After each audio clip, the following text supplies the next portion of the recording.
All right, this is Coach Chris Kelly with just a quick down and dirty tutorial on shoulder cars. All right, so we talked about using the shoulder car as a way to scan our shoulder. Okay, the next step is then to look at the shoulder car as a training mechanism. All right, once we pinpointed the range of motion where impingement exists. All right, so let's say it's here, or let's say it's up top right here. That's that's a common spot. What we want to do is we want to start to find that area. So we're going to come up into this range of motion. All right, let's say this is where I feel a pinch.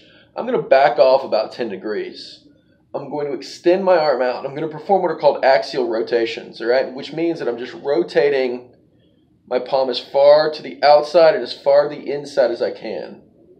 All right, I'm going to knock out about 8 of these, and what we're doing is we're decompressing the shoulder by pushing it out and pushing it apart here. Okay, so I'm just going to knock out about 8 of these, squeezing the ball to create tension. As you're doing this, you'll feel tiredness in your shoulder, and that's normal. We're going to move up a little bit more. Same rules apply.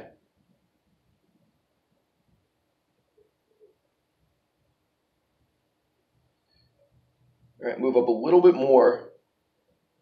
And just see if we can clear some space here. See if you feel less pinching.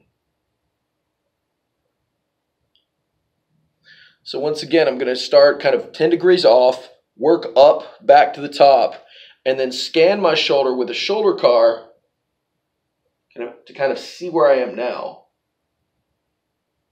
And for me, that feels a lot smoother. I can already feel a little bit more space.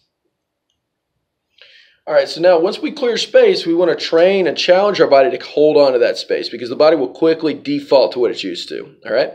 For that, I recommend initially what is called a loaded shoulder car, okay? We can do cars at different levels, meaning I could do it at 20% tension, which is what I do in the morning. That's kind of like my morning routine, so I'm just going through it at fairly light tension. But for purposes here, we want to really squeeze the crap out of the ball as much as I can, and we're just going to do a quarter car here, which means that I'm just going to move through those ranges of motion that I'm concerned with.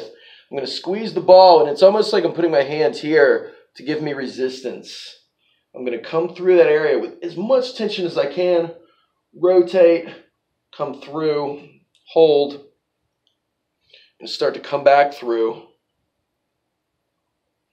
And I'm just going to knock out about 5 reps here, just trying to keep my body as straight as possible, really canvassing the area of my shoulder that was dealing with that impingement. I'm really doing this after we clear some space is going to help to give my shoulder more resilience, okay? It's something that, like, it's teaching the body another pattern. So this is what we would want to do if we have, subacromial impingement, or we've been diagnosed with rotator cuff issues or whatever, as long as we're cleared to do so. So that's a quick kind of way that we can use the shoulder car to help with shoulder pain. Feel free to email me with any questions.